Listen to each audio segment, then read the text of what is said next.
आज 9 मई है और आज पुनः शरीर सर का स्वस्थ है, सुंदर है, तबीयत भी अच्छा है।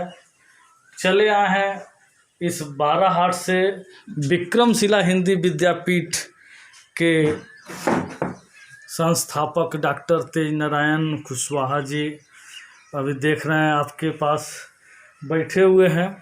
और सर, आज कैसा लग रहा है कि आज आपके बीच पुनः फिर से हम लोग आए हैं, और क्या कहना चाहते हैं इस कोरोना वायरस में भी जो महामारी?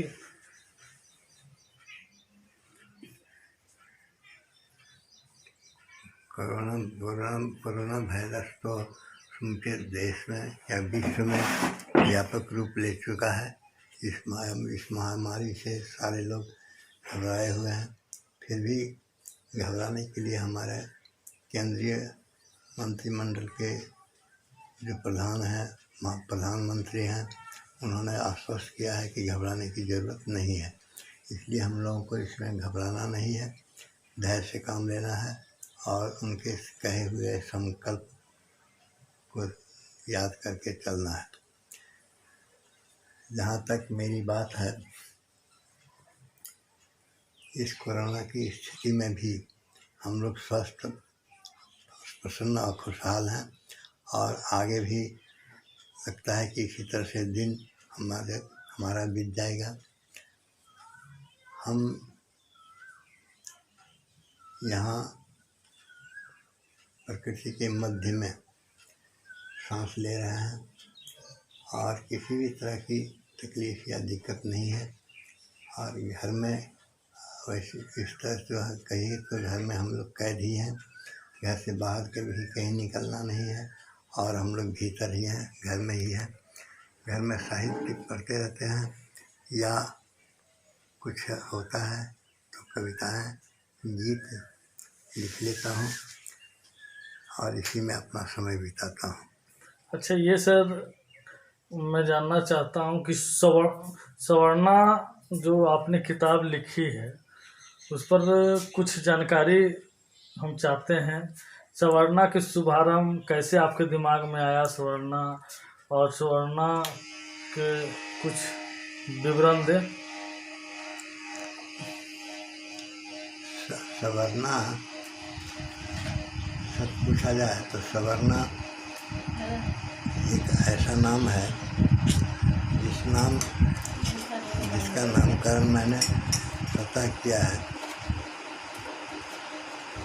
वैसे सवर्णा एक प्रतिरूप है सूर्य पत्नी छाया का। वो छोड़िए ना। सूर्य पत्नी छाया का एक रूप है सवर्णा। सवर्णा नहीं पता।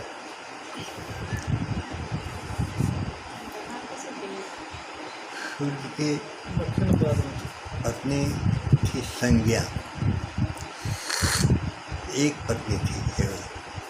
और उसके विचार मन में आया कि मैं नैहर जाऊँ और माई बाप इगर दिगर सबको देखाऊँ नैहर जाकर। और उसने मन बनाया नैहर जाने के लिए। इस पर सूर्य ने मना किया कि तुम नैहर मत जाओ। इस पर संज्ञा ने चुपके से संज्ञा ने क्या किया कि अपने ही प्रतिरूप बनाकर, अपना ही रूप ढालकर एक आकृति दे डाली। उसका नामकरण मैंने किया सवर्णा। इसलिए आकार प्रकार की वही थी सवर्णा।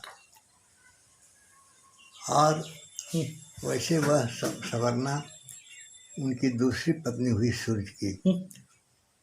उसे छाया कह करके छाया ही कहते हैं। सवर्णा छाया के रूप में जानी गई और उस सवर्णा को पर मैंने एक काव्य लिख दिया और उसका नामकरण किया सवर्णा। वह एक प्रबंध काव्य है अंगिका में। अंगिका एक जनपदीय भाषा है जो अंग महाक्षेत्र में बोली जाती है।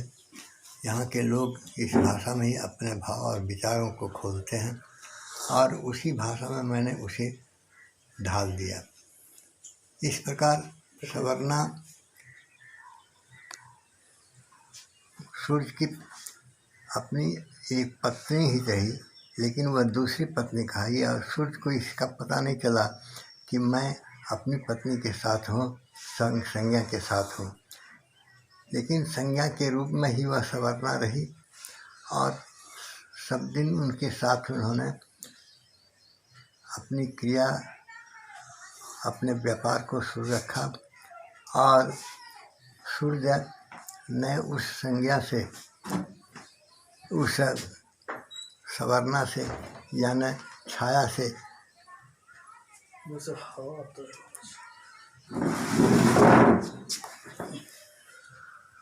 एक पुत्र को जन्म दिया जिसका नाम हुआ शनि। जो शनि एक ग्रह के रूप में जाना जाता है और शनि पर एक सीरियल भी तैयार किया है और उस सीरियल भी देखने में आता है। खैर, लेकिन उस छाया पुत्र छायानंदन शनि के साथ साथ उस सवर्णा से सूर्य ने एक जुड़वा बच्चे को जन्म दिया जो कि अश्विनी कुमार कहलाए और अश्विनी कुमार 2 भाई रहे और दोनों वैद्य कहलाए देवताओं के। और जो संज्ञा के रूप में सवर्णा का पहला रूप जो था संज्ञा का, उससे जो संतान हुई थी वह संतान थी मनु और जमजमी। तो मनु जिससे कि मानव सद्भावना है, मनु इस सृष्टि के नियामक माने जाते हैं। मनु आदि पूर्वज माने जाते हैं इस मनुष्य, आज के मनुष्य के। उस मनु और जमजमी को ही संज्ञा सौंप करके छाया को गई थी नैहर कि तुम देखभाल करना, और वह देखभाल करती रही। इस तरह से उनके परिवार की ही वह कथा इसमें कही गई है। जो उस समय जिस समय यह कथा लिखी गई और जिस समय मैंने इस रूप में इस कथा को एक रूप दिया, लेकिन आज जब मैं पढ़ता हूँ तो लगता है कि बहुत कुछ अधूरा है, बहुत कुछ इसमें बाकी है और उसे मैं अब पूरा क्या करूँगा, इस उम्र में पहुँचा हूँ। फिर भी जो संज्ञा का या सौर परिवार की यह कथा है, वह उस कथा को लेकर के बिहार सरकार के तत्कालीन यानी 1980 के दशक में जो बिहार राष्ट्रभाषा परिषद के निदेशक थे भगवती शरण मिश्र, उनको मैंने यह सौंपी है इसकी प्रति, वे बहुत खुश हुए और उसी को उन्होंने उसको डॉक्टर ग्रियर्सन पुरस्कार के लिए चयनित किया और उसमें मुझे प्रथम अंगिका का पुरस्कार, जनपदीय पुरस्कार भाषाओं के अंतर्गत वह प्रदान किया गया। इसलिए मेरा उत्साह उस समय से बहुत बढ़ा और मैं अंगिका की सेवा में लग गया। आप तो सर भोजपुरी बोलते हैं, तो अंगिका फिर कैसे हुआ? अंगिका में लोग कैसे जानने लगे आपको? आप तो हिंदी प्रचार प्रसार में आपने देश कई राज्य में इसका प्रचार के लिए हिंदी के लिए शायद, फिर अंगिका इस बीच कैसे आया? बात सही है कि मैं हिंदी में पहले लिखता था, भोजपुरी में तो कुछ लिखा नहीं, लेकिन अंगिका में पहले हमको लिया है डॉक्टर परमानंद पांडे ने। वो कहाँ के थे? वे पटना में रहते थे तो अपने ही भागलपुर ही जिले के, लेकिन पटने में ही रहते थे वे और नरेश पांडे चकोर। इन लोगों ने मेरा नाम बिहार अंग भाषा परिषद के अधिवेशन के लिए चुना और मुझे बुलाया, आमंत्रित किया। उस समय मैं multipurpose higher secondary school Isipur का एक हिंदी का सहायक शिक्षक था। उनको आमंत्रित किया, मैं वहाँ गया और वहाँ पर पहले अपनी अंगिका की रचना सौतारी गाँव रखा, जिसकी अध्यक्षता कर रहे थे। सौतारी गांव सर बड़ा सुनने में आता है, आपका कविता फेमस रहा। क्या इसका कुछ लाइन कुछ याद है सर आज भी? हाँ, कविता तो बहुत लंबी है। हाँ, फिर भी सर आधा जो भी है हमारे दर्शक देख रहे हैं, जो साहित्य आपका जो कविता फेमस रहा है। तो वह कविता सचमुच में उस कविता को वह कविता बहुत लोकप्रिय हुई और उस कविता से ही मेरा उत्साह बढ़ते गया और मैं अंगिका को अपना लिया। इसलिए कि मेरा गांव सिंघाड़ी पड़ता था, जन्म स्थान सिंघाड़ी है, जो मेहरमा प्रखंड के, झारखंड के मेहरमा प्रखंड के इसीपुर के भी बहुत निकट में ही गोड्डा जिला हो गया, गोड्डा जिला हुआ। इसलिए मैं अंगिका की ओर आकृष्ट हुआ और उसकी पहली पंक्तियां हैं कि रौदा से हटलो छाँव रे, लागे छे सुंदर ठाव रे, सुहै छे कृष्णो सुहै छे कृष्णो सुता किनारों पर ई सौतारी गाँव रे। इसको क्या कविता में गाते थे कि सर गाने में गाते थे आप? नहीं, ये तो लय युक्त था जी, और उसको मैं यदि सुनाऊं लय में जी, तो उसका लय था उस समय कि रौदा से हट लो छाँव रे, लागे छे सुंदर ठाव रे, सुहै छे कृष्ण सुता किनारो पर ई सौतारी गाँव रे, सुहै छे कृष्ण सुता किनारो पर ई सौतारी गाँव रे, रौदा से हट लो छाँव रे। अरे हौले उतर ले ललकी किरनिया, छपरी पर देखें गोसाए के, बड़का छोटका मांझी ने लान के, अपनो कड़ा चढ़ाए के, चले हरियर बहु छिटै छे, गोबर डाली उठाए के, मीठा में पानी बाटी कलुआ, लान के बेटी बनाए के, सुन के कौआ रो काँव रे, खूब झटकले पाँव रे, चले सिनी कुड़ी करते झाम झाँव, चले कुड़ी सिने महुआ चुनैले, करते झाम झाँव रे, रौदा से हटलो छाँव रे, लागे छे सुंदर ठाव रे, सोहे छे कृष्ण सोता किनारो पर ई सौतारी गाँव रे।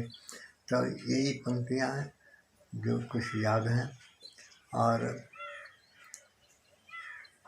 पिछले दिनों झारखंड के अवसर पर झारखंड में झारखंडियों का एक सम्मेलन हुआ था, अधिवेशन हुआ था।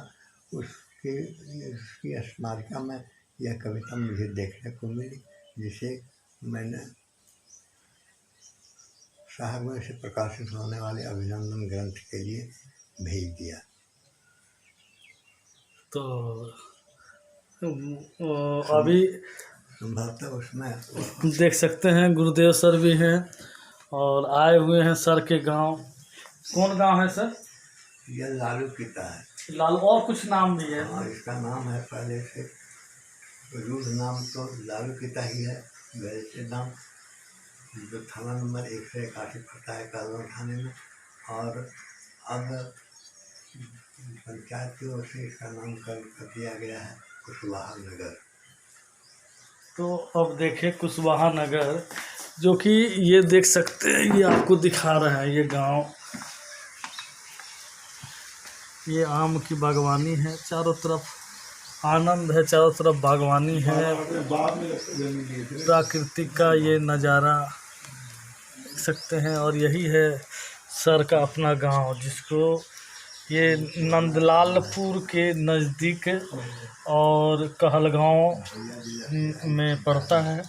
तो धन्यवाद। मैं मुकेश आज़ाद, विक्रमशिला हिंदी विद्यापीठ राष्ट्रीय कार्यकारिणी सदस्य, हमारे साथ गुरुदेव सर भी आए हैं।